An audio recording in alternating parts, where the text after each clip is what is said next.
Летом асфальт плавится от зноя и тяжело дышит под многотонными фурами, летящими в сторону границы. Зимой его затягивает серая ледяная каша, которую колеса грузовиков швыряют на обочины. На одном из таких оживленных отрезков трассы долгое время горела неоновая вывеска придорожного кафе «Берлога». Для уставших водителей это было место, где можно выпить крепкого кофе и съесть горячий суп. Но для живого существа, запертого за глухим забором у парковки, это место стало персональным адом, растянувшимся на 17 лет. Медведица Маша родилась в 2009 году. Она не помнила запаха настоящего хвойного леса, не знала, как шумит ветер в верхушках вековых сосен и как приятно зарываться лапами в прохладный мох. Ее сознание сформировалось среди грохота дизельных моторов, запаха дешевого бензина и бесконечного человеческого гомона. Все началось весной того далекого года, когда местный предприниматель Сергей Васькин наткнулся в лесу на крошечный бурый комок. Мать медвежонка убили браконьеры. На земле остались лишь глубокие следы чужих сапог и пятна запекшейся крови. Васькин забрал испуганную, пищащую малышку с собой. Логика мужчины была проста и по-своему прагматична. В дикой природе сирота не выживет. Крупные государственные зоопарки неохотно принимают подкидышей без документов, а значит, медвежонок должен остаться у него. Очень скоро Маша из спасенного питомца превратилась в живой маркетинговый инструмент. На въезде в кафе появился тесный вольер из толстой строительной арматуры. Надпись на воротах приглашала проезжающих посмотреть на настоящего хозяина тайги. Люди охотно останавливались.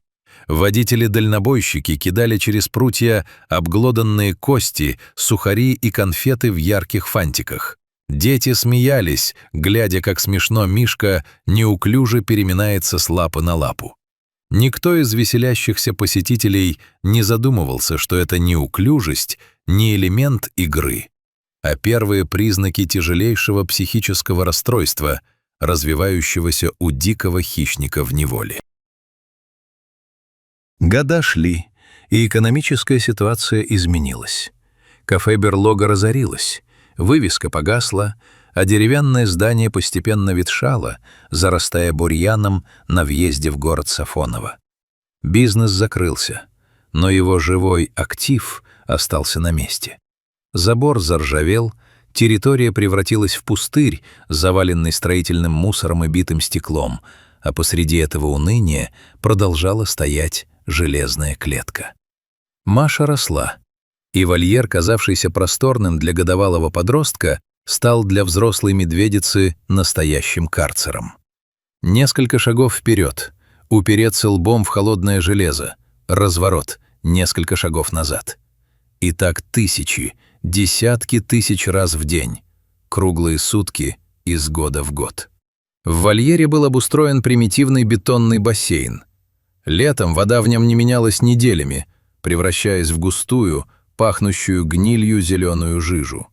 Чтобы хоть как-то спастись от удушающей смоленской жары и полчищ назойливых мух, Маша ложилась в это болотце, подолгу глядя в небо стекленеющими глазами.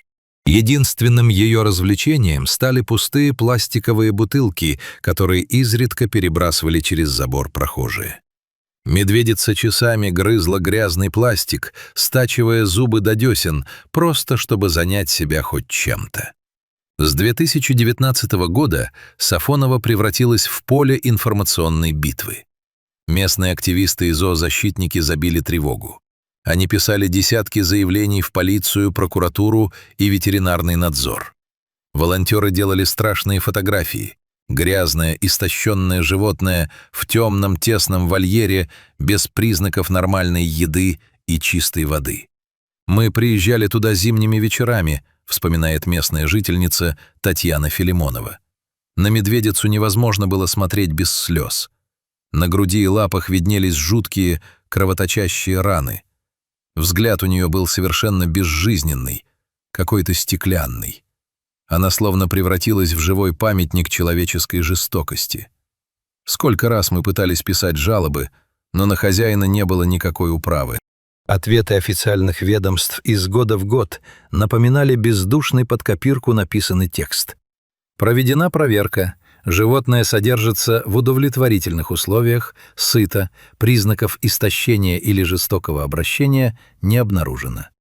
Ветеринары, приезжавшие по вызовам, лишь разводили руками и утверждали, что раны на теле зверя – это естественные расчесы, которые не доставляют медведю особого дискомфорта. Сергей Васькин своей вины не признавал никогда. Для него Маша оставалась его собственностью, его личным спасительным проектом, который он защищал с поразительным упрямством. Когда активисты начали открыто требовать передачи медведицы в специализированные реабилитационные центры или крупные зоопарки, мужчина наотрез отказался. «Она выросла со мной, она привыкла к моему голосу», аргументировал свою позицию Васькин. «В другом месте, среди чужих людей, она просто умрет от тоски в первую же неделю. Я о ней забочусь, клетку чищу, кормлю каждый день». Правда, забота эта имела весьма специфический характер. Основу рациона огромного лесного хищника на протяжении почти 2 десятилетий составляли фрукты, лесные ягоды и молоко. Мясо и рыбу Васькин исключил из меню Маши умышленно и категорически. Логика владельца была продиктована страхом. Он считал, что если медведица узнает вкус крови и сырого мяса, в ней проснутся первобытные инстинкты, она начнет ассоциировать человека с добычей и проявит агрессию. В результате многолетней белковой депривации и отсутствия необходимых микроэлементов организм Маши начал медленно разрушать сам себя. Но самое страшное происходило с ее психикой. Бурые медведи – существа с невероятно высоким уровнем интеллекта и развитой нервной системой. В дикой природе они постоянно заняты, обходят огромные территории, ищут пищу, раскапывают норы, переворачивают камни, исследуют новые запахи. Лишение медведя деятельности – это самая изощренная ментальная пытка. Ограниченная пространством 3 на 4 метра, Маша медленно сходила с ума от сенсорного голода. К 2025 году ситуация стала критической. Медведица начала наносить себе глубокие рваные раны самостоятельно. Хронический стресс, переросший в тяжелейший психоз, заставлял ее часами вылизывать, разгрызать и рвать собственную шкуру на груди и передних лапах. Шерсть в этих местах полностью выпала, обнажив воспаленную, сочащуюся сукровицей плоть. Медведица буквально уничтожала себя изнутри, пытаясь физической болью заглушить невыносимую душевную пустоту. Весной 2026 года в социальных сетях поднялась новая, беспрецедентная по масштабам волна возмущения. Видеоролики, на которых измученная Маша бьется головой о железные прутья и зализывает огромные язвы на груди, заполонили региональные и федеральные паблики. Тысячи людей требовали немедленного вмешательства контролирующих органов. Эти кадры попали на глаза команде подмосковного парка львов «Земля Прайда», известного центра спасения диких животных, чьи специалисты не раз вытаскивали зверей из самых безнадежных ситуаций. Руководитель парка Виктор Агафонов сразу понял – счет идет на недели, если не на дни. Медведица просто погибнет от сепсиса или окончательно разрушит свою психику. «Мы пытались договориться с владельцем еще в прошлом году», рассказывал позже Виктор Агафонов. «Мы отправляли ему подробные видеоматериалы, показывали наши просторные вольеры, зеленые выгулы, объясняли, какой медицинский уход получит Маша. Мы просили, отдайте ее добровольно, ей нужны специалисты. Но в ответ получали лишь глухую стену непонимания и агрессивные отказы. Поняв, что мирным путем животное не спасти, руководство Земли Прайда подключило к делу юристов и вышло напрямую на руководство Федеральной службы по надзору в сфере природопользования – Росприроднадзор. Под давлением общественности и неопровержимых фотосвидетельств жестокого содержания Прокуратура Смоленской области наконец дала санкцию на проведение жесткой внеплановой проверки. Утро 26 мая 2026 года в Сафоново выдалось серым и дождливым. К ржавому вольеру бывшей берлоги подъехала внушительная колонна автомобилей. Машины Росприроднадзора, спецтранспорт МЧС, дежурный экипаж полиции и тяжелый грузовик с логотипами парка «Земля Прайда». Сергей Васькин и его адвокат встретили прибывшую комиссию в штыки. Они заблокировали проход к клетке, кричали о нарушении прав частной собственности и категорически отказались подписывать документы о добровольной передаче медведицы на лечение. Атмосфера накалилась до предела. Однако закон в этот день был на стороне спасателей. Представители Росприроднадзора зафиксировали вопиющие нарушения условий содержания дикого животного и вынесли постановление о немедленном принудительном изъятии. По команде руководства сотрудники МЧС расчехлили тяжелые гидравлические инструменты. Под визг разрезаемого металла и скрежет замков ржавая дверь вольера, не открывавшаяся годами, поддалась.